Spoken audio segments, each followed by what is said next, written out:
Hello student, welcome back to my channel. तो आज हम यूटेट का रिसेंटली अपडेट जो आया है यानी कि 2022 जो एग्ज़ाम होने वाला है, जिसकी डेट 28 जुलाई से 4 अगस्त कर दी है फॉर्म फिलिंग की। तो आप लोग ज़रूर भर लीजिएगा जिसने नहीं भरा हुआ है। एंड इसका एग्ज़ाम 30 सितंबर बोला गया है। तो उसके बारे में कुछ स्टूडेंट्स को डाउट होते हैं कि भैया यूटेट की प्रोसेस क्या है, क्या इसकी सिलेक्शन प्रोसेस है, कैसा इसका मार्क्स डिस्ट्रीब्यूशन है। तो आज की वीडियो में हम सब डिस्कस करने वाले हैं। बाकी सिलेबस का वीडियो ऑलरेडी चैनल पर अपलोड हो चुका है, देख लीजिएगा। मार्क्स डिस्ट्रीब्यूशन हम आज डिस्कस कर रहे हैं। और इन्फॉर्मेशन ब्रूचर जो है, यानी कि अगर हम बात करें यूटेट की सरकारी वेबसाइट, अगर जो बोलते हैं एक तरीके से कि यूटेट की वेबसाइट पे, यानी कि जो जेन्युइन वेबसाइट है उस पर जो भी नोटिफिकेशन दिया गया था वो भी चैनल पर अपलोड हो चुका है, तो भी आप ज़रूर देख लीजिएगा। तो चलिए हम डिस्कस करते हैं कि भैया ये यूटेट 1-2 पेपर 1-2 है क्या दरअसल में। जैसा कि आपको पता ही है कि गवर्नमेंट एग्ज़ाम्स के लिए आपको सेंट्रल लेवल पर सीटेट निकालना होता है और अपने स्टेट लेवल पे अपने अलग अलग एग्ज़ाम्स होते हैं। तो वैसे ही उत्तराखंड का यूटेट होता है, तो इसमें पेपर 1 और 2 होते हैं। यानी कि सबसे पहले बात कर ले कि यूटेट कौन निकाल सकते हैं। दरअसल जो डिस्क्रिप्शन पे दिया भी गया है वहाँ से आप ज़रूर देख लीजिएगा कि यूटेट के लिए कौन कौन लोग एलिजिबल हैं, क्या उसकी क्राइटेरिया होती है, एलिजिबिलिटी क्राइटेरिया। तो अब हम पेपर 1 और 2 डिस्कस कर रहे हैं कि दरअसल कितने मार्क्स का आने वाला है, क्या उसकी प्रोसेस है।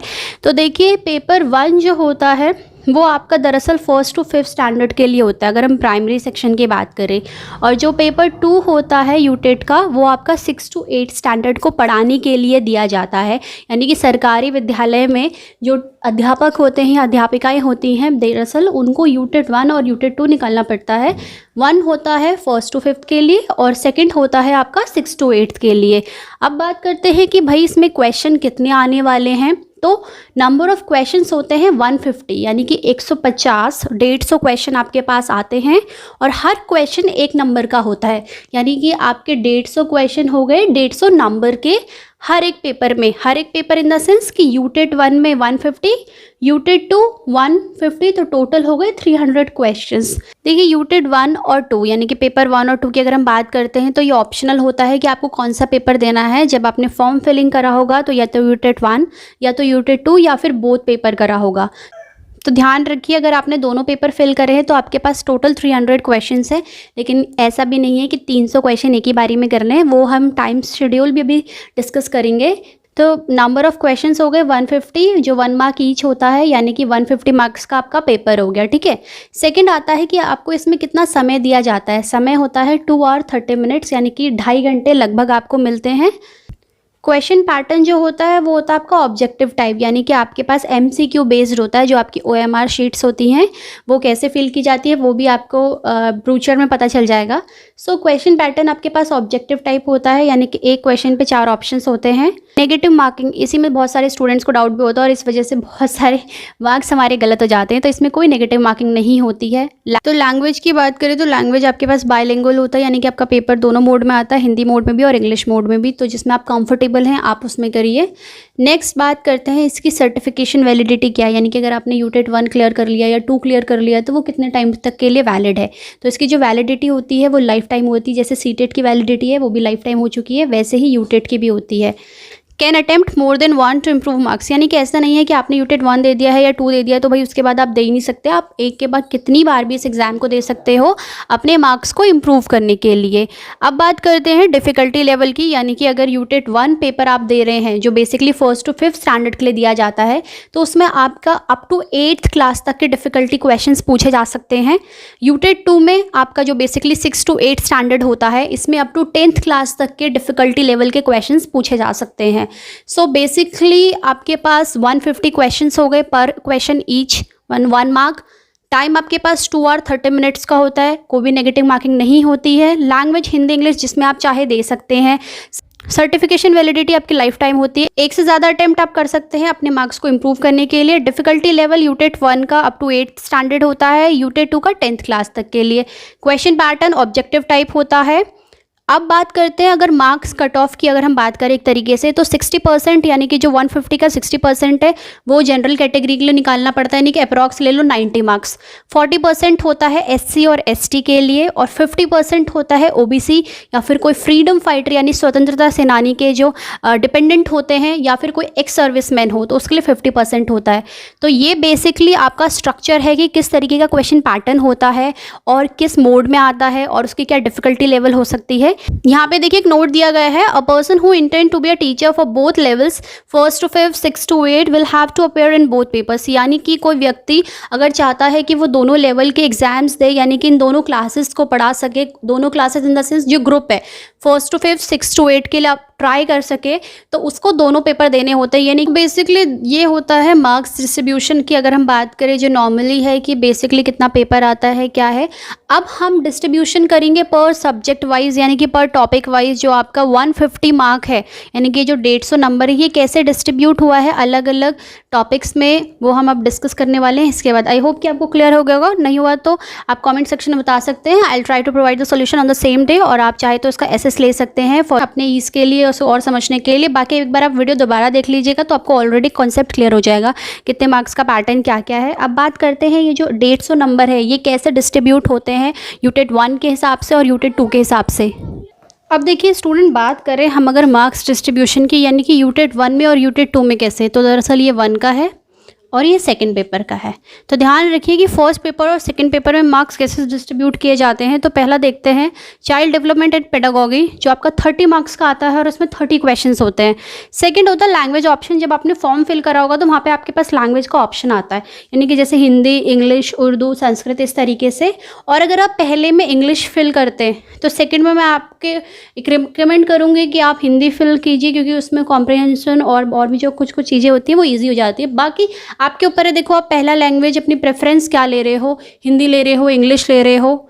लैंग्वेज आपके दो होते हैं, 1 और 2 दो पेपर होते हैं, उनकी अपनी सब्जेक्ट की पेडागोगी होती है। जो आपने लिया होगा, उर्दू लिया होगा तो उसकी अपनी पेडागोगी, संस्कृत लिया होगा तो उसकी अपनी पेडागोगी और अपने टॉपिक्स है, और जो भी सिलेबस है वो ऑलरेडी चैनल पर प्रोवाइड हो चुका है। थर्ड अगर हम बात करें, फोर्थ जो सेट होता है उसमें मैथ्स आता है आपके 30 मार्क्स का, जिसमें आपका SCF, LCM, बोर्ड मास, ट्रिगो वगैरह ये सिंप्लीफिकेशन सब आते हैं।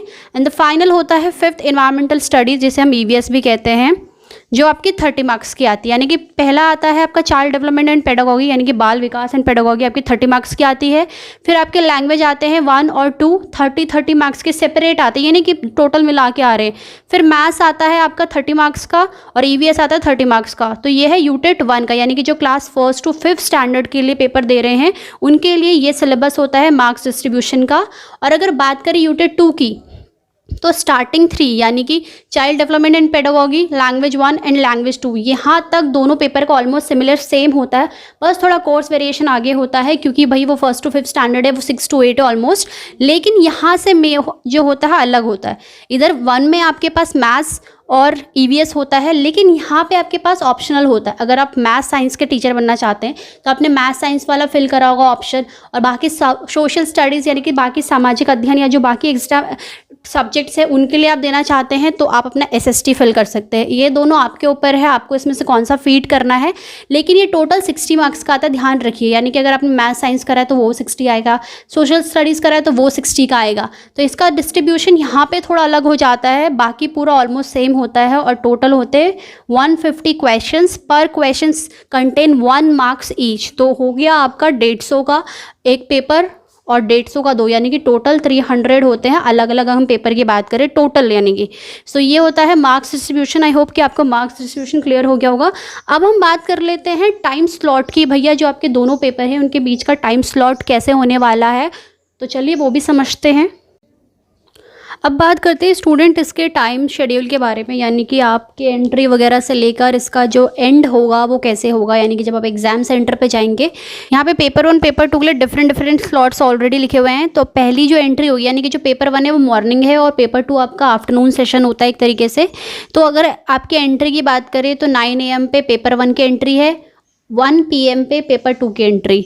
एडमिट कार्ड की जो आपकी चेकिंग होती है वो 9 से 9:30 तक की होती है और उसमें 1 से 1:30 के बीच की होती है।